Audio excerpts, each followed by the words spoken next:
நண்பர்கள் அனைவருக்கும் வணக்கம். ஐபிஎல் மேட்சோட ரிவ்யூ பத்தி பார்க்க போறோம். சிஎஸ்கே அண்ட் எம்ஐ இரண்டு பெரிய டீம்ஸ் சொல்லலாம். இந்த ஐபிஎல் ஹிஸ்டரியிலே அதிக முறை கப் வாங்கின ரெண்டு டீம்ஸ், 5 டைம் வாங்கியிருக்கிறாங்க. அதிக முறை பிளே ஆஃப் போன ரெண்டு டீம்ஸ் சொல்லலாம். ஸோ அந்த அளவுக்கு வந்து ஒரு பெரிய ரெக்கார்டை வச்சிருக்காங்க. மிகப்பெரிய ஒரு ஐபிஎல் வந்து அதிக பேர் விரும்பி பார்க்கறதுக்கான ஒரு காரணமா இருக்காங்க. இந்தியா முழுக்க ஃபேன் பேஸ் இருக்கு ரெண்டு டீமுக்குமே. ஆனா இந்த வருஷம் அந்த ஃபேன் பேஸுக்கு ஏத்த மாதிரி அவங்க விளையாண்டுருக்காங்களா அப்படின்னு கேட்டா அது இல்லை அப்படின்னு தான் பதிலா இருக்கும். ஏன்னா இந்த வருஷம் வந்து டீம் வந்து ஐபிஎல் ஆக்ஷன் மெகா ஆக்ஷன் வந்து நடக்கும்போது எல்லா டீமும் வந்து நிறைய பிளேயர்ஸ் வந்து ஸ்பிளிட் ஆனாங்க. ஸோ நான் பார்க்கும்போது வந்துட்டு எல்லா டீமுக்குமே வந்து ஈக்குவல் ஸ்ட்ரென்த் இருக்கு அப்படின்ற மாதிரி தான் ஃபீல் ஆனிச்சு. பட் இவங்க வந்து விளையாடும் போது அந்த மாதிரி வந்து ஃபீல் ஆகல. அதில் சிஎஸ்கே வந்து கொஞ்சம் வீக்காக இருக்கிற மாதிரியும், எம்ஏ வந்து நல்லா இருக்கு, அது சிஎஸ்கே வந்து கொஞ்சம் வீக்காக இருக்கிற மாதிரியும், எம்ஐ வந்து நல்லா இருக்கு ஆனால் அவங்க வந்து டெலிவரி பண்ணல அப்படின்ற மாதிரியும் தான் இருக்கு. So first match CSK and Mi இவங்க ரெண்டு பேருக்குமே நடந்துச்சு. ஏன்னா மிகப்பெரிய ஆண்ட பரம்பரை ரெண்டு பேருக்குமே நடந்துச்சு. அதில் வந்து சிஎஸ்கே கொஞ்சம் கஷ்டப்பட்டு வின் பண்ணிட்டாங்க அப்படின்னு சொல்லலாம். மும்பை வந்து கொஞ்சம் ஸ்ட்ரகிள் பண்ணி ஆனால் ஜெயிக்க பார்த்தாங்க, பட் முடியலை. ஸோ அந்த மேட்ச் முடிஞ்சதுக்கு அப்புறம் அடுத்த 3 மேட்ச் வந்து அவங்களுக்கு நடந்திருக்கு. இது வரைக்கும் 4 மேட்ச் நடந்து முடிச்சிருக்கோம். அந்த 4 மேட்ச்ல ரெண்டு டீமுமே 3 மேட்ச் தோத்துருக்காங்க. மும்பை 2வது மேட்ச் மட்டும் ஜெயிச்சாங்க. ஸோ மிகப்பெரிய பிளேயர்ஸை கொண்ட டீம். ஃபர்ஸ்ட் வந்து எம்ஐயை பத்தி பார்த்துருவோம். எல்எஸ்ஜி ஃபர்ஸ்ட் வந்து எம்ஐயை பத்தி பார்த்துருவோம். எல்எஸ்ஜி டீம் வந்து தொடர்ந்து வந்து தோத்துட்டு வர்றதுனால அவங்க வந்து நிறைய சஞ்சீவ் கோயங்கா பண்ட் மேல ரொம்ப கோபத்திலே இருந்தார். அதனால அந்த டீம் வந்து கொஞ்சம் டவுனா தான் அந்த மேட்சே வந்து பார்த்துருக்கோம். ஆனால் அந்த மேட்ச் கண்டிப்பா வெற்றி ஆகணும் அப்படின்ற ஒரு சுச்சுவேஷன். ஏன்னா வெற்றி பெற்றாதான் சஞ்சீவ் கோயங்கோட கோபத்திலிருந்து தப்பிக்க முடியும் அப்படின்ற மாதிரியான ஒரு நிலை பண்ணிட்டு. ஸோ அந்த டீம் வந்து ஆட ஆரம்பிச்சாங்க. மிச்சல் மார்ஸ் ஃபர்ஸ்ட் மேட்ச்ல வந்து சூப்பரா வந்து ஆடினாரு. அதே மாதிரி இந்த மேட்ச்லயும் வந்து பட்டையை கிளப்பிட்டாரு. மார்க்ரம் மசமசன்னு ஆடுவார். அவரே வந்து சூப்பரா 50 அடிக்க வச்சுட்டாங்க. அந்த அளவுக்கு எம்ஐயோட பவுலிங் வந்து ரொம்பவே வீக்கா இருந்துச்சு. ஏன்னா அவே ஃப்ரம் மும்பை வந்து எம்ஐயோட பவுலிங் வந்து ரொம்பவே வீக்கா இருக்கும் அப்படின்னு சொல்லிட்டு நிறைய பேர்னால கணிக்கப்பட்டது. நல்லா போட்டுட்டு இருக்க அஸ்வினி குமார் கூட அந்த இடத்துல வந்து கொஞ்சம் ஸ்ட்ரகிள் ஆனான்னு சொல்லலாம். போல்ட், தீபக் சேகர் எல்லாருமே ஸ்ட்ரகிள் ஆனாங்க. விக்னேஷ் புத்தூர் மட்டும்தான் அதை நல்லா போட்டாரு. ஹர்திக் பாண்டியா அந்த பிச்சோட கண்டிஷனை கண்டுபிடிச்சு அதுக்கேற்ற மாதிரி பவுலிங் போட்டு 5 விக்கெட்ஸ் வந்து எடுத்தாரு. ஸோ சூப்பரா போட்டாருன்னு சொல்லலாம். இருந்தாலும் மற்றவங்க வந்து நல்லா போடாததுனால அவங்க வந்து 200+ ரன்ஸ் வந்து அடிச்சிட்டாங்க. ஸோ அவங்களோட பேட்டிங் வந்து எக்ஸ்ட்ராடினரியா இருந்துச்சு. எல்எஸ்டியோட பேட்டிங் பண்ட் மட்டும்தான் தொடர்ந்து சொதப்பிட்டு வர்றாரு. பட் இருந்தாலும் அவரோட கேப்டன்ஷிப்ல வந்து சூப்பராகவே பண்ணியிருக்காரு. எம்ஐயோட பேட்டிங் சொல்லணும். எம்ஐயோட பவுலிங் வந்து பும்ரா இல்லாதனால கொஞ்சம் வீக்கா தெரிஞ்சிச்சு. இப்போ பும்ரா வந்து வந்துட்டார் அப்படின்ற மாதிரி சொல்றாங்க. நாளைக்கு மேட்ச்ல பும்ரா ஆடுவார் அப்படின்ற மாதிரி பேசப்படுது. ஸோ பவுலிங்ல எம்ஐயை பொறுத்த வரைக்கும் ஸ்ட்ராங் வந்துடும். ஏன்னா பும்ரா வந்துட்டாலே ஒரு ஸ்ட்ராங் கிடைச்சிடும், ஹோல்டு கிடைச்சிடும். பும்ரா போடும்போது வந்து போல்ட்டும் நல்லா டெலிவரி பண்ணுவாரு, தீபக் சேகரும் நல்லா டெலிவரி பண்ணுவாரு. ஸோ அப்போ வந்து பவுலிங் வந்து ஸ்ட்ரென்த் ஆயிடும் ஆட்டோமேட்டிக்கா. பேட்டிங்ல ரோஹித் சர்மா வந்து பெரிதும் நம்பி இருக்கிறாங்க. பட் ரோஹித் சர்மா அந்த அளவுக்கு டெலிவர் பண்ணல. ஸோ கடந்த சில வருடங்களாவே ரோஹித் சர்மா பேட்டிங்ல மிகப்பெரிய அளவு டெலிவரி பண்ணவே இல்லை அப்படின்னு தான் சொல்லணும் எம்ஐக்காக. இருந்தாலும் மற்ற பிளேயர்ஸ் வந்து நல்லா டெலிவரி பண்றதுனால, கேப்டன்ஷிப் நல்லா பண்றதுனால எம்ஐ வந்து சூப்பரா அவங்க வந்து ஒரு அந்த நல்ல டீம் அப்படின்ற ஒரு இமேஜை வந்து பாதுகாத்துட்டே வந்தாங்க. போன வருஷம் வந்து கேப்டன்ஷிப்பை மாத்தினாங்க, ஹர்திக்கிட்ட கொடுத்தாங்க. அது நிறைய கான்ட்ரவர்சிஸ், நிறைய பூயிங் அப்படின்னு சொல்லிட்டு போயிட்டு ஒரு நெகட்டிவா போய் கடைசி பிளேஸ்ல எம்ஐ வந்து இருந்தது. ஸோ ரொம்பவே ஒரு எம்ஐ டீமுக்கு வந்து ரொம்பவே டவுன்ஃபாலான ஒரு இயர்னா 2024. இந்த வருஷம் ஐபிஎல் மெகா ஆக்ஷன் சூப்பரான பிளேயர்ஸ்லாம் எடுத்தாங்க. தீபக் சேகர் எடுத்தாங்க, போல்ட் எடுத்தாங்க, அல்லாஹ் ஹசன் ஃபார்க்குன்னு சொல்லிட்டு ஆப்கானிஸ்தான் பிளேயர் ஒருத்தவரை எடுத்தாங்க. ஸோ நல்லா வந்து அவர்லாம் வந்து சூப்பராக போட்டுட்டு இருந்தார். பட் அவர் வந்து அன்ஃபார்ச்சுனேட்லி அவருக்கும் ஒரு இன்ஜுரி ஆகி போச்சு. ஸோ அதுக்கப்புறம் ரியான் ரிக்கல்டன், வில் ஜாக்ஸ் அப்படின்னு சொல்லிட்டு ஒரு நல்ல ஹிட்டர்ஸையும் வந்து எடுத்திருக்காங்க. இப்போ வந்து குட் டீம், எம்ஐ தான் குட் டீம் வந்து எடுத்திருக்கிறாங்க அப்படின்னு சொல்லிட்டு எல்லாருமே வந்து அந்த விமர்சகர்கள்லாம் சொல்லியிருந்தாங்க. ஆனா அவங்க ஏன் டெலிவர் பண்ணல அப்படின்றது வந்து ஒரு கேள்விக்குறியாவே இருக்கு. ஏன்னா ரோஹித் சர்மா சாதாரண டீமை வச்சே வந்து அவர் பிளே ஆஃப்ஸ்க்கெல்லாம் வந்து போயிருக்கிறாரு. ஒரு சமயம் வந்துட்டு நம்ம பெக்ரன் டார்ஃப், ஆகாஷ் மத்வாலு, குமார் கார்த்திகேயா இந்த மாதிரியான பவுலர்ஸை வச்சு பும்ரா கூட இல்லாம பிளே ஆஃப்க்கு போனார். ஸோ அந்த மாதிரி வந்து ஒரு நல்ல ஒரு கேப்டன்ஷிப்பை வந்து மும்பை இந்தியன்ஸ் வந்து இழந்துட்டாங்களா அப்படின்ற மாதிரி தோணுது. ஹர்திக் பாண்டியா போன வருஷம் இருந்ததுக்கு இந்த வருஷம் பெட்டரா இருக்கிறாரு அப்படின்ற மாதிரி எல்லாரும் நினைச்சோம். ஆனா அதை வந்து எல்எஸ்ஜி மேட்ச்ல வந்து டோட்டலி கொலாப்ஸ் பண்றாரு. திலக் வர்மா மும்பை இந்தியன்ஸ்க்கு ஒரு அசட்டுன்னு சொல்லிட்டு தான் நீங்க அவர் வந்து ரீட்டைன் பண்ணியிருக்கீங்க. ஏன்னா இஷான் கிஷனை வந்து ஓவர் பண்ணி நகல்வதீரை ஓவர் பண்ணி திலக் வர்மா வந்து நல்லா ஆடி இருக்காருன்றதுனால தான் நீங்க இவர் எடுத்திருக்கீங்க. அப்படி ஒரு பிளேயரை ஃபர்ஸ்ட் டைம் ஐபிஎல் ஹிஸ்டரியில ரிட்டையர்டு ஹட் ஆகி அவுட் ஆன ஒரு பிளேயரா வந்து திலக் வர்மா இருக்காரு. ஸோ ஏன் இப்படி வந்து ஒரு பண்ணணும்? ஹர்திக் பாண்டியாவோட ஒரு முட்டாள்தனம் அப்படின்னு தான் சொல்லணும். அதுக்கப்புறம் வந்து ஹிட்டர் யாரும் இருக்காங்களா? ராஜ்பாவா இருக்குவாங்க அப்படின்னு பார்த்தா சாண்ட்னர் இருக்கிறாங்க. சாண்ட்னரை விட அடிக்கக்கூடிய பிளேயர் திலக் வர்மா இல்லையா? ஸோ 2024 செகண்ட் ஹையஸ்ட் ரன் கேட்டரா எம்ஐக்கு வந்திருக்காரு. அப்படி ஒரு பிளேயர். ஸோ சூப்பரா வந்து எதிர்காலத்துல மிகப்பெரிய ஒரு பிளேயரா வருவாருன்னு எதிர்பார்க்கப்படுற ஒரு பிளேயர். இந்தியாவுக்காக T20ல அபாரமான அடுத்தடுத்து செஞ்சுரிஸ்லாம் அடிச்சிருக்கிறாரு. அப்படி ஒரு பிளேயரை அவரோட கான்பிடென்ட்டை குறைக்கிற மாதிரி இப்படி வந்து 18.5 பால்ஸ்ல வந்துட்டு அவரை வந்து தானா வந்து அவுட் ஆக சொல்றதுன்றது ரொம்பவே வந்து அவரை பர்சனலா ஊன் பண்ணும் அப்படின்னு சொல்லிட்டு ஹர்திக் பாண்டியாவுக்கு தெரியாதா? இதுக்கு வந்து ஒரு எக்ஸ்பீரியன்ஸ்டு பிளேயர் ஹெட் கோச்சா இருக்கிற மஹிலா ஜெயவர்தனையும் அதை வந்து முட்டு கொடுக்குறாரு. இது ரொம்பவே வந்து தவறா இருக்கு. எம்ஐ நிர்வாகத்துல வந்து ஏதோ ஒரு குளறுபடி இருக்கு. அதை வந்து ஆகாஷ் அம்பானி கூட அதை வந்து கண்டிச்சு சொன்னதா மாதிரி வந்து நிறைய செய்திகள் இருந்தது. அப்போ அவரோட ரியாக்ஷனுமே சரியில்லை. சூரியகுமார் யாதவுமே கேட்டது ஏன் இந்த மாதிரி பண்றீங்க அப்படின்னு சொல்லிட்டு. ஏன்னா அப்போ வந்து சொல்றாரு அதுதான் சிறப்பா இருக்கும்னு சொல்லிட்டு நாங்க முடிவு பண்ணோம் அப்படின்ற மாதிரி சொல்றாரு. கடைசி ஓவர்ல 25. ஏன்னா ஹர்திக் பாண்டியானால முன்னாடி மாதிரி ஹார்ட் ஹிட் பண்ண முடியல. ஸோ அந்த அளவுக்கு வந்து ஒரு கிரேட் பினிஷரா ஹர்திக் பாண்டியா இல்லை அப்படின்றத நம்ம ஏத்துக்கிட்டு தான் ஆகணும். ஏன் அந்த மேட்ச்ல வந்து நமந்தீரை வந்து முன்னாடி போட்டு திலக் வர்மா வந்து பின்னாடி இறங்க வச்சாங்க? திலக் வர்மா இம்பாக்ட் இறக்கணுங்க. ரோஹித் சர்மா கிடையாது. ரோஹித் சர்மாவுக்கு நீல வந்து ஒரு நிக்கல் அப்படின்னு சொல்றாங்க. அது வந்து நம்பக்கூடியதான் நிறைய பேருக்கு தெரியல. வேணும்னே உட்கார வச்சுட்டாங்களோ அப்படின்ற மாதிரி வந்து ஒரு பேச்சு இருக்கு. ஸோ இப்படிலாம் வந்து ஒரு நெகட்டிவா போயிட்டு இருக்கு. அதே மாதிரி ரோஹித் சர்மா சொல்ல வர அந்த பாயிண்ட்ஸையும் ஹர்திக் பாண்டியா கேட்கல. அந்த ஒரு ஸ்ட்ராட்டஜிக் டைம் அவுட்ல வந்துட்டு ரோஹித் சர்மா ஏதோ சொல்ல வராரு, இவர் கேட்காத மாதிரி வந்து சம் இமேஜஸ் எல்லாம் பார்த்தேன். ஸோ ஹர்திக் பாண்டியாவோட அந்த கொஞ்சம் ஆட்டிடியூட் இஷ்யூ வந்து எம்ஐ டீமை மிகப்பெரிய அளவுக்கு பாதிக்குதோ அப்படின்ற ஒரு பெரிய கேள்வி இருக்கு. ஹர்திக் பாண்டியா இஷான் கிஷன்லாம் ஒரு டீமா இருந்தாங்க அப்படின்ற மாதிரி சொன்னாங்க. இஷான் கிஷனை இவங்க தக்க வைக்கவே இல்லை. ஸோ மேனேஜ்மெண்ட்டுக்கும் ஹர்திக் பாண்டியாவுக்குமே வந்து எதுவும் வந்து பிரச்சனை போயிட்டு இருக்கா அப்படின்றதும் தெரியல. ஸோ அதை வந்து பேசி சார்ட் அவுட் பண்ணணும். அடுத்து பும்ரா வந்துட்டாரு.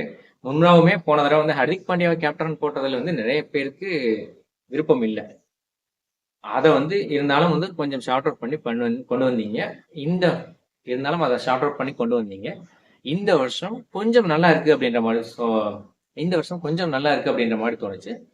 ஹர்திக் பாண்டியாவோட அந்த கொஞ்சம் அவரோட கருத்துக்கள்லையும் கொஞ்சம் ஒரு நல்ல முன்னேற்றம் இருந்துச்சு. ஏன்னா வந்து முன்னாடியெல்லாம் பிளேயர்ஸை வந்து பிளேம் பண்ணுவாரு. இந்த டைம் வந்து நானே அந்த பிளேம் வந்து எடுத்துக்கிறேன் அப்படின்ற மாதிரி சொன்னாங்க. என்னதான் வந்து இவரே வந்து பிளேம் எடுத்துக்கிட்டாலும் திலக் வர்மாவை அந்த மாதிரி பண்ணது மிகப்பெரிய தவறா முடிஞ்சது. மும்பை இந்தியன்ஸ் கிட்ட ஒரு சூப்பரான டீம் இருக்கு. பட் வந்து கரெக்டான பிளேயிங் லெவன், கரெக்டான டிசிஷன்ஸ் எப்படி எடுத்தா கண்டிப்பா இந்த டீம் வந்து கப்பு ஜெயிக்கிறதுக்கான அதிகமான வாய்ப்பு இருக்கு. அதை வந்து மும்பை இந்தியன்ஸ் அணி நிர்வாகம் உட்காந்து பேசி ரோஹித் சர்மா, ஹர்திக் பாண்டியா, அதே மாதிரி சூரியகுமார் யாதவ், திலக் வர்மா, பும்ரா, இந்த 5 பிளேயர்ஸ், மெயினான 5 பிளேயர்ஸ் கிட்ட ஏதாவது இடைவெளி இருந்தா அதை சரி பண்றதுக்கு அணி நிர்வாகம் ஒரு முடிவு எடுக்கணும். அதை சரி பண்ணாதான் மும்பை இந்தியன்ஸ் டீம் வந்து கொஞ்சம் அந்த களத்திலேயே வந்து வெயிட்டா தெரியும். ஸோ அவங்களுக்குள்ள இடைவெளி இருக்கிறது வந்து கண்டிப்பா அப்படியே வந்து கண் கூட தெரியுது. ஸோ அதை வந்து சரி பண்ணணும் மும்பை இந்தியன்ஸ். அடுத்ததா சென்னை சூப்பர் கிங்ஸ். அடுத்த ஒரு ஆண்டை அப்படின்னு சொல்லலாம். அதிக முறை பிளே ஆஃப்ஸ்க்கு போன ஒரு டீம். ஏன் வந்து இப்படி ஆடுறாங்க? மும்பை இந்தியன்ஸ் அவங்க வந்து ஒரு யங் பிளேயர்ஸை கொண்டு வந்து அவங்களை க்ரூம் பண்ணி அவங்களை வந்து ஜெயிக்க வைப்பாங்க. ஆனா சென்னை சூப்பர் கிங்ஸ் அந்த மாதிரி நல்லா ஆடுற பிளேயர்ஸை டீமுக்குள்ள கொண்டு வந்து கொஞ்சம் வயசானாலும் அவங்கள வச்சு ஜெயிப்பாங்க. ஸோ அதுதான் வந்து சென்னை சூப்பர் கிங்ஸ் வந்து பண்ணிட்டு இருந்தாங்க. கொஞ்சம் யங் பிளேயர்ஸ் வந்து 1-2 பேரை வச்சுக்குவாங்க. பட் மேக்சிமம் வந்து எக்ஸ்பீரியன்ஸ் பிளேயர் தான் வச்சிருப்பாங்க. ஸோ அவங்க வந்து ஹார்டு ஹிட்டர் அப்படி இல்லைனாலும் அவங்கள வச்சே ஜெயிக்கிறது தான் சிஎஸ்கே டீமோட புத்திசாலித்தனம். அதை வந்து தோனி ரொம்ப அருமையா பல வருஷங்கள் பண்ணிட்டு வந்தாரு. ஸோ இப்போ வந்து ஒரு வீரரா அதுல வந்து பண்ணிட்டு இருக்கவும் ட்ரை பண்றாரு. இருந்தாலும் சென்னை சூப்பர் கிங்ஸ் ஏன் தடுமாறுது? சென்னை சூப்பர் கிங்ஸ் அன்னைக்கு என்ன பிரச்சனை? கரெக்டான காம்பினேஷன் இப்ப இருக்கிற டீம்ல வந்து ஸோ கொஞ்சம் பிளேயர்ஸை வந்து சரியா எடுக்கல அப்படின்ற மாதிரி தோணுது. ஏன்னா ஹார்ட் ஹிட்டர்ஸ் வந்து எடுத்திருக்கோம் அப்படின்ற மாதிரி சொல்றாங்க. தீபக் கூடாவை எடுத்திருக்கோம் அப்படின்ற மாதிரி சொல்றாங்க. திரிபாதி எடுத்திருக்காங்க. அவங்கலாம் ஒரு சமயத்துல நல்லா ஆடினாங்க. அவங்களுக்கு வந்து கொஞ்சம் ஃபார்ம் அவுட் ஆயிடுச்சு அப்படின்ற மாதிரி நான் நினைக்கிறேன். அவங்கள வந்து ஃபார்முக்கு கொண்டு வரணும். பட் வந்து நல்லா ஆடின பிளேயர்ஸ் வந்து நிறைய பேர் இருந்தாங்க. அவங்களெல்லாம் எடுக்கல. நெகல்வதீராவெல்லாம் எடுத்துக்கலாம். நல்ல ஒரு அமௌண்ட் இருந்துச்சு. அஸ்வின் அவர்களுக்கு வந்து 10 கோடிக்கு போனதான் நிறைய பேர் வந்து கிரிட்டிசைஸ் பண்றாங்க. அஸ்வின் அவர்களுக்கு வந்து கம்மியான அஸ்வின் அவர்களை 10 கோடி கொடுத்து எடுக்கிறதுக்கு மேல வேற பிளேயர்ஸ் வந்து எடுத்துக்கலாம் அப்படின்ற மாதிரி வந்து இப்ப பேச ஆரம்பிச்சிட்டாங்க. என்னதான் இருந்தாலும் அஸ்வினோட அந்த ஒரு எக்ஸ்பீரியன்ஸ் வந்து கண்டிப்பா முக்கியமான மேட்சஸ்ல சிஎஸ்கேக்கு உதவும். அதனால அஸ்வினை அவ்வளவு கோடிக்கு கொடுத்து எடுத்ததுல வந்து எனக்கு ஒரு தவறா எந்த ஒரு விஷயமும் தெரியல. இருந்தாலும் வந்து எந்த பிளேயர்ஸை எடுக்கணும் அந்த ஒரு ஸ்ட்ராட்டஜில ஏதோ மிஸ் பண்ணிட்டாங்களோ அப்படின்ற மாதிரி தோணுது. தீபக் கூடாவுக்கு எடுத்ததுக்கு பதிலாக நெகல் வதீராவை எடுத்துருக்கலாமோ அப்படின்ற மாதிரி பர்சனலி எனக்கு ஒரு ஃபீலா இருக்கு. ஏன்னா நெகல் வதீரா சூப்பரா ஆடிட்டு இருக்காரு. 4.75 crores தான் பஞ்சாப் எடுத்திருக்காங்க. மும்பை இந்தியன்ஸும் சூப்பராகவும் ஆடி இருக்கிறாரு. அதை பார்த்துருக்குறாங்க. ஸோ அப்படி இருக்கும்போது அவரை எடுத்துக்கலாம். ஏன்னா மும்பை இந்தியன்ஸ்ல இருந்து தான் அம்பத்தி ராயுடு எடுத்து அவர் ஒரு பெரிய மேட்ச் வின்னரா சிஎஸ்கேக்கு இருந்தார். அந்த மாதிரியான ஒரு மேட்ச் வின்னரா நெகல் வதீராவை எடுத்துக்கலாம். அதை மிஸ் பண்ணிட்டாங்க.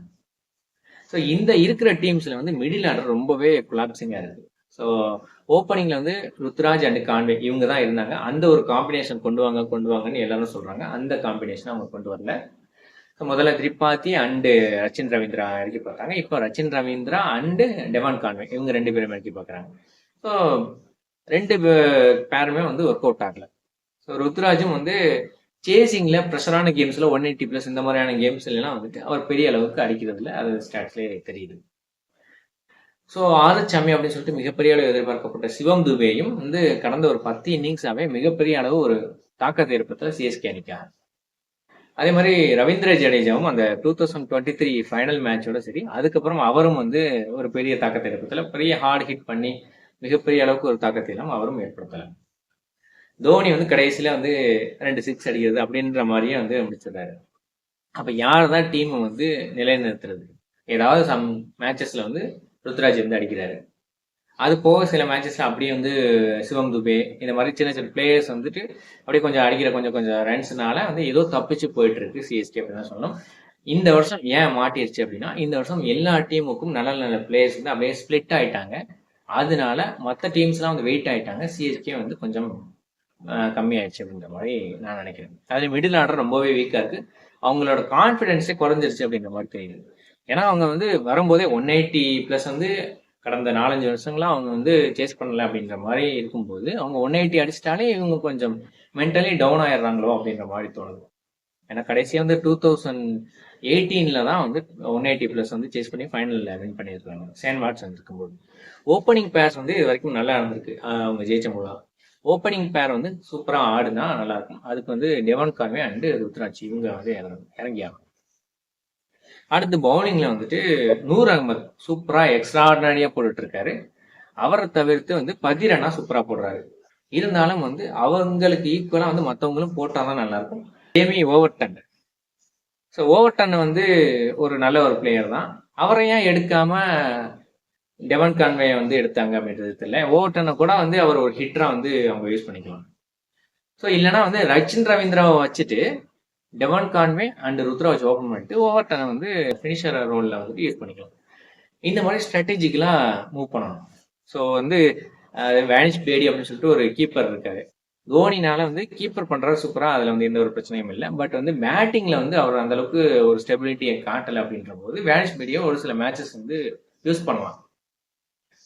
ஸோ அதுக்கப்புறம் ஆந்திரே ஷித்தார் அப்படின்னு சொல்லிட்டு ஒரு நல்ல ஒரு பேட்டர் எடுத்து வச்சிருக்காங்க அப்படின்ற மாதிரி சொல்றாங்க. அவர் ஒரு யங் பேட்டர் நல்லா ஆடுவார் அப்படின்ற மாதிரி சொல்றாங்க. அவரை வந்து ட்ரை பண்ணலாம். இருக்கிற யங்ஸ்டர்லாம் வந்து ட்ரை பண்ணலாம். ஏன்னா இப்ப இருக்கிற டீம் வந்து சரியா ஒர்க் அவுட் ஆகல அப்படின்னா ஒரு யங்ஸ்டரை ட்ரை பண்ணி தான் பார்க்கலாமே. எப்படி விக்னேஷ் புத்தூரை வந்து ட்ரை பண்ணி பார்த்தாங்க, ஒரு இம்பாக்ட் பிளேயராவது யூஸ் பண்ணி பார்க்கலாமே. அப்படி யூஸ் பண்ணி பார்த்தா கூட ஒரு டிஃபரன்ஸ் தெரியும் சென்னை அணியோட அந்த ஆட்டத்துல. ஸோ டோட்டலி வந்து மற்ற டீம்லாம் வந்து டாமினண்டா தெரியுது.